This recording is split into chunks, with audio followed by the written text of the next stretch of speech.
Bonjour tout le monde et bienvenue sur la chaîne. Dans cette vidéo, on va tester des marques ensemble que je n'avais jamais testées. Donc il y a quelques produits, 1, 2, 3, 4, 5, 6 produits que j'ai devant moi qu'on va tester ensemble. Ce sont vraiment des marques que je n'ai jamais posées sur mon visage.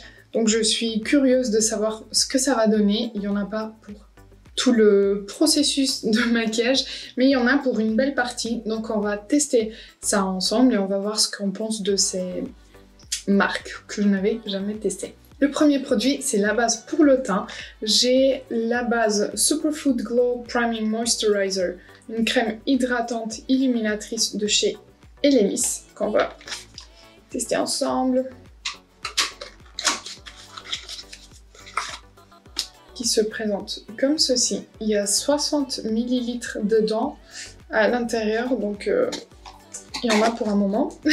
Et on dirait trop les flacons des fonds de teint Dior Backstage. Donc je secoue un peu parce que c'est quand même une crème illuminatrice. Je sais pas comment l'appliquer avec l'éponge ou... Bon, on va voir comme ça.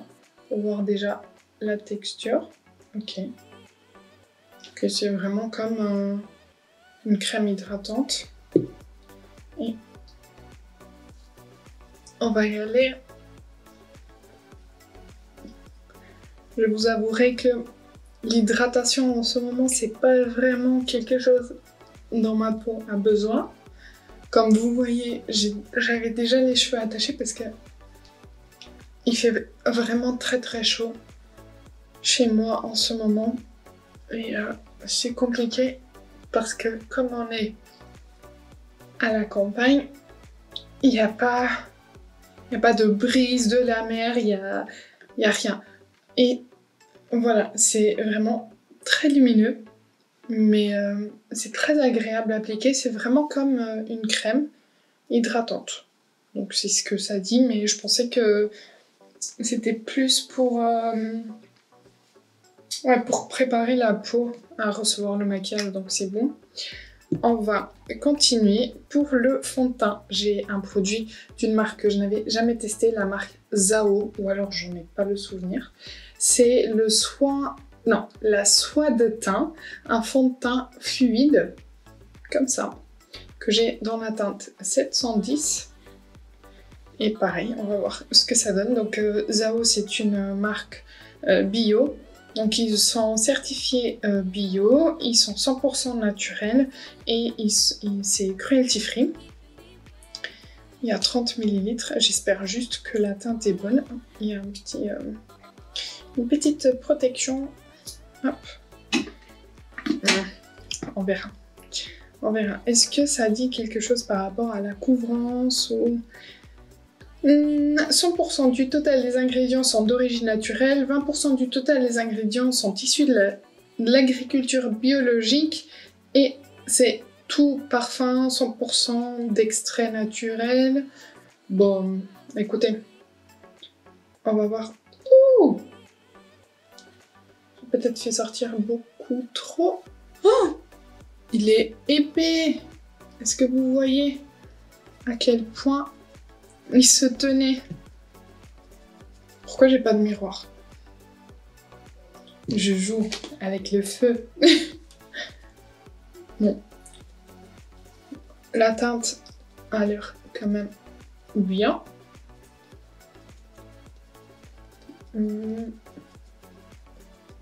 Et bon. Si jamais vous avez déjà testé des produits que je vais utiliser dans cette vidéo, n'hésitez pas à me le dire en commentaire, comment vous les utilisez, si ça marche chez vous, si ça ne marche pas, le type de peau que vous avez, parce que le type de peau peut changer énormément le rendu d'un produit. Et alors... Donc la teinte est bonne. Je ne sais pas quoi penser. Parce que autour du nez, c'est moche. Ça n'accroche pas. Est-ce que vous voyez ce que je veux dire? Sur le nez, ça n'accroche pas.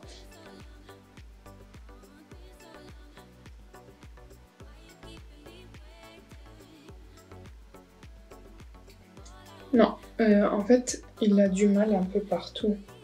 Regardez. Ça fait des effets de matière. Bon. Sur les joues, ça va. Sur le nez, ça ne va pas du tout. Bon. Écoutez, on va continuer. Dans tous les cas, ce ne sera pas la seule fois... Ah, je vais y arriver. Ce ne sera pas la seule fois où je testerai ce fond de teint. Bien sûr, je continuerai de le tester. Mais pour une première fois, je suis pas contente. Je suis pas... Non. Je vais continuer avec anti-cerne et anti-cerne. Parce que poudre, je peux pas parce que j'ai encore des produits crème. Donc je vais continuer avec l'anti-cerne. Écoutez, je ne sais pas si c'est la base, le problème, parce que j'ai même du mal à faire accrocher mon anti-cerne. Donc on reviendra dans une autre vidéo pour tester tous ces produits sans cette base. Et on testera cette base avec un fond de teint que je connais bien pour voir ce que ça donne. Parce que là, c'est vraiment très bizarre. Hein. Je sais pas si vous voyez, mais j'ai un trou parce que j'arrive pas à faire accrocher l'anti-cerne là. Donc voilà, à retester tous les produits séparément avec d'autres produits que je connais déjà. Donc maintenant, on va passer au bronzer contouring et je vais utiliser le, comment il s'appelle, Stick Contour Visage Face Trace de chez Westman Atelier que j'ai en teinte biscuit et qui se présente comme ceci, un packaging très sobre, très beau.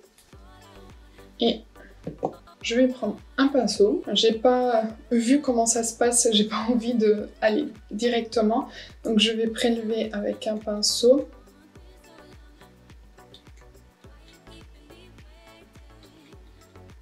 Et on va voir comment ça se travaille.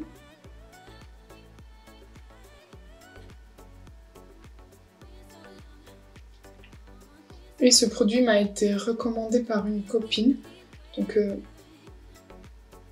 je voulais, vu qu'elle m'en a parlé, je voulais vraiment tester la marque. Elle adore ce produit et le blush que je vais vous présenter juste après. Et écoutez, la teinte est très très belle. C'est une belle teinte pour faire du contour et réchauffer en même temps, puisque le ton est assez neutre. Mais par contre, je suis en train de tout déplacer en dessous. Donc il y a quelque chose qui ne va pas. Soit la base, soit le fond de teint. Mais voilà, comme je vous disais, on testera tout ça un autre jour avec les produits séparément, avec d'autres que je connais déjà, pour être sûr du coup. Mais franchement, la teinte, elle est très très belle et ça se travaille, mais tout seul. C'est très très bien. Vous voyez, ça aide vraiment à structurer, mais je peux le monter un peu pour également réchauffer le teint. C'est très beau. Franchement, j'arrête pas de m'en mettre parce que c'est très beau. Et ça se travaille super bien, même si j'ai une base qui ne collabore pas trop. Mais ouais, c'est très beau, ça se fond super super bien à la peau et c'est juste, on le voit pas sur la peau, on le voit pas du tout. Parfait. Et du coup, comme je vous disais, j'ai aussi un blush qui m'a été recommandé par cette même personne et c'est le petit stick bâton fard à joues bébé de chez Westman Atelier en teinte pétale. Qui se présente comme ceci, trop mignon. Et voici la teinte. Et je vais l'appliquer également avec le pinceau que j'ai essuyé bien sûr.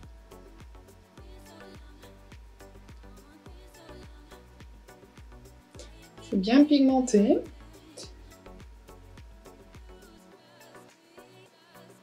On va voir comment ça se travaille. Ça se travaille très bien. Ça se diffuse bien sans vraiment perdre en intensité. Et cette teinte est très belle. C'est une teinte qui va avec tout en fait, parce qu'elle est ni froide ni chaude. Et c'est un beau rose. Enfin, neutre, vraiment. C'est très beau. J'adore. Donc les produits Westman Atelier 100 validés. On va continuer et on va poudrer. Je vais poudrer et j'arrive tout de suite. Attendez, mais regardez. Regardez ce qui se passe sur mon nez. Franchement, il y a un truc qui va pas là. Je ne sais vraiment pas ce que c'est, mais on va le découvrir plus tard. Donc là, j'ai poudré, j'ai utilisé ma poudre de chez Milk et on est prêt pour le reste du visage. Voilà, j'ai fait les sourcils parce que j'avais pas de produit non plus pour cette étape. Et maintenant, pour les yeux, on va tester cette palette de chez Pupa Milano. C'est la Makeup Stories Rose Addicted Compact Palette avec 7 ombres à paupières multi-effets. Et c'est une palette qui m'avait été envoyée lors du swap que j'avais fait avec l'une d'entre vous. Voici la palette. Hop. Et voici les teintes. On a une teinte blanche et une teinte marron un peu foncé. Je vais prendre la blanche juste pour poser ici. J'avais poudré ma paupière avec la poudre Milk quand j'ai poudré mon teint. Mais comme ça, on profite déjà pour un peu éclaircir cette zone et ensuite aider les autres fards à mieux s'estomper. Voilà, c'est très bien pour commencer. Donc on a deux mats. On a le mat là qui s'appelle Brown Cedar et on a le mat là Coffee.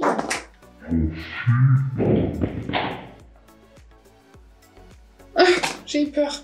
C'est juste, ça s'est juste décollé, donc il faut que je fasse attention. Je vais commencer avec le mat Brown Cedar que je vais utiliser dans mon creux et je ne connais pas du tout cette marque, donc je vais y aller doucement, mais ça m'a l'air d'avoir une pigmentation correcte, pas la plus folle, mais ça va. Par contre, c'est une très belle teinte froide pour commencer à structurer le regard.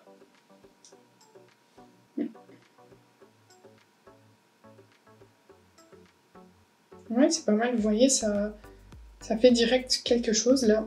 C'est pas mal. Et maintenant, je vais utiliser l'autre teinte au niveau du coin externe.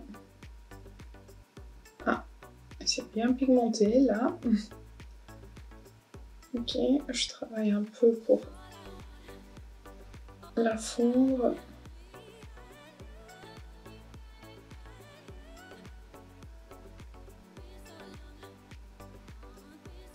Mais ouais, pour faire des smokies, je trouve que ce sont des teintes très très belles. Je m'attendais pas à la pigmentation de ce fard Coffee par rapport à l'autre. J'ai été agréablement surprise, mais ouais, je m'y attendais pas du tout. Ça se travaille très très bien en tout cas. Je vais ramener cette teinte Coffee un peu au niveau du ras de cils inférieur, juste ici au niveau du coin externe. Et je prends la teinte Brown Cedar pour fumer ce marron plus foncé et faire le reste du ras de cils inférieur. Et puis pour ma paupière, je pense que je vais Attendez, je vais swatcher ces deux lumineux pour voir. Donc le métal beige et le soft pink.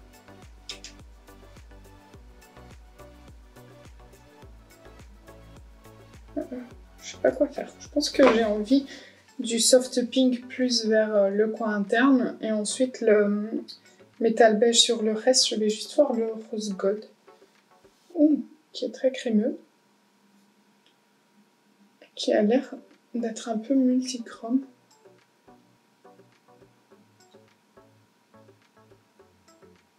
Je sais pas si vous voyez, mais il y a un peu de paillettes roses et orangées à l'intérieur.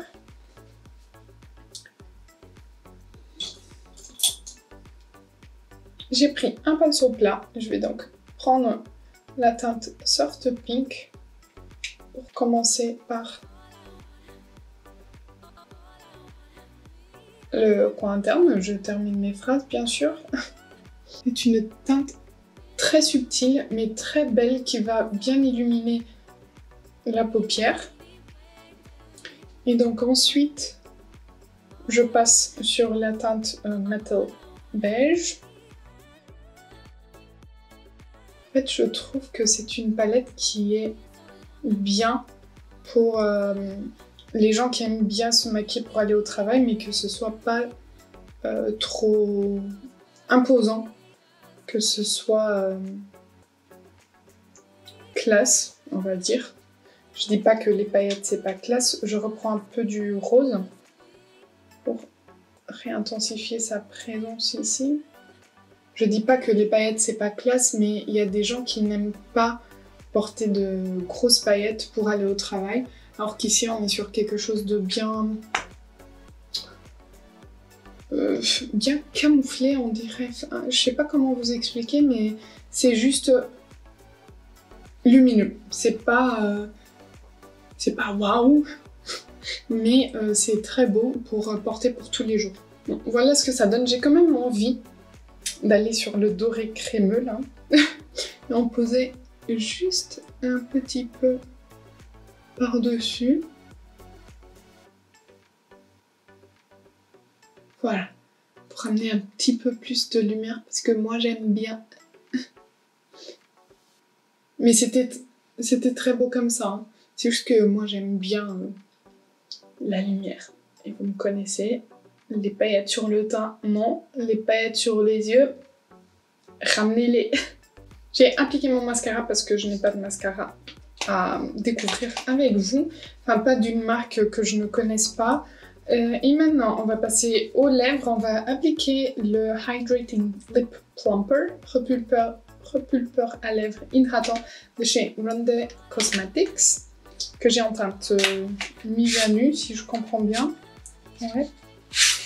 Alors, ça me fait un peu peur parce que ça dit quand même que c'est un repulpeur, donc voilà quoi. Voici à quoi ressemble le packaging, c'est très beau. Et voici l'embout. Et la teinte, elle se présente ici. Donc je suppose qu'en appuyant ici, ça va faire sortir le produit. Ouh, ouais.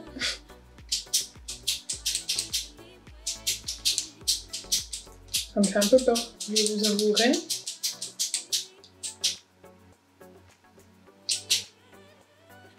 Ouh, ça commence à couler. Ouh.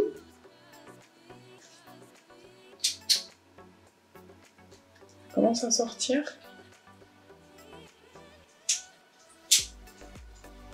Hop, et il est là. Donc on va le poser sur les lèvres. J'aurais dû faire un contour parce que du coup c'est pas pigmenté. Je vais faire un contour. Je vais utiliser mon crayon de chez Anastasia dans la teinte Rosewood. Hop.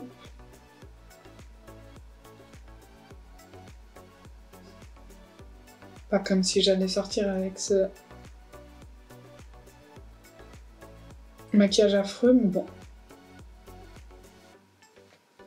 Faisons les choses comme elles se doivent d'être faites. On va continuer de faire ressortir ce produit et j'ai l'impression que ça sent le miel.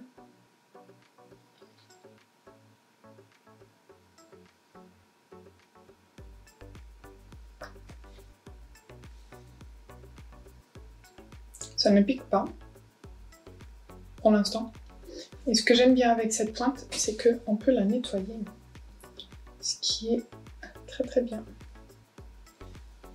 Ça pique un tout petit peu, mais c'est vraiment très léger. Hein. C'est presque imperceptible. Et bah voilà, c'est un gloss un peu transparent, un peu beige, mais sans donner de grandes couleurs aux lèvres. C'est pas dérangeant du tout. Et, mais je m'attendais à une couleur un peu plus présente. Et voilà. Mais je pense qu'avec des lèvres remplies avec un crayon, ça peut faire très beau. Je ne sais jamais si ces machins fonctionnent et si ça repulpe les lèvres. Honnêtement, je trouve que j'ai déjà des lèvres assez présentes, assez imposantes, donc je ne recherche pas à les repulper plus que ça. Je pense que c'est plus l'effet brillant qui est donné, qui fait que ça donne un peu l'air repulpé. Mais sinon, ouais, je vois pas de différence. Le avant-après. Mais voilà, c'est pas dérangeant, ça ne picote pas tant que ça. Voici pour cette vidéo découverte des marques que je n'ai jamais utilisées. Donc pour la base et le fond de teint, je vais devoir les tester séparément parce qu'il y a quelque chose qui va pas, c'est soit la base, soit le fond de teint, soit les deux, soit juste ma peau. Mais franchement que même l'anti-cerne que j'utilise depuis un moment maintenant, que je connais très bien, n'adhère pas à ma peau, c'est qu'il y a un souci. Donc ça à retester, mais première impression pas très positive. Les produits Wassman Atelier, je suis pour. J'adore ce rendu super naturel, très très beau. Franchement, validé à 300%. Ensuite, la palette, j'ai bien aimé. Alors c'est pas la pigmentation que je préfère, mais j'ai bien aimé et au final ça fait un look, je trouve un look un peu smoky parce que ces deux mats marron, ils font bien le travail d'un look smoky. Donc j'aime bien pour ça. Après, les lumineux pour moi, à mes goûts, il manque un peu de paillettes, mais pour quelqu'un qui veut se maquiller tous les jours d'une façon assez simple et passe-partout, je trouve que c'est une très très belle palette pour vraiment tous les jours et on peut faire des maquillages plus neutres en allant juste sur les beiges marrons. On peut faire quelque chose de plus rosé ou alors avoir vraiment ce peps de doré et utiliser le blanc pour bien rehausser et éclaircir le maquillage. Et le dernier produit, le repulpeur. Ça commence à picoter un peu plus là. C'est encore, c'est pas autant que le Fenty Beauty par exemple. Les Lip Injections de chez Too Faced, je ne peux pas vous donner un avis parce que j'ai jamais testé par peur. Mais c'est vraiment léger, c'est supportable, ça me gêne pas, mais je sens que ça picote. Voilà, je sens que ça travaille. J'aime bien la texture qui glisse, qui est soyeuse, mais qui ne coule pas. Mais je m'attendais un peu plus de couleur, de présence de couleur. Après, c'est pas grave, c'est bien écrit que c'est un repulpeur à lèvres hydratant et ça dit pas qu'il y a une teinte, c'est pas un rouge à lèvres quoi. C'est vraiment un repulpeur hydratant, voilà. Donc voici pour cette vidéo, j'espère que ça vous aura plu. Si ça a été le cas, n'hésitez pas à liker la vidéo et à vous abonner avant de partir si ce n'est pas encore fait. Moi je vous dis à bientôt.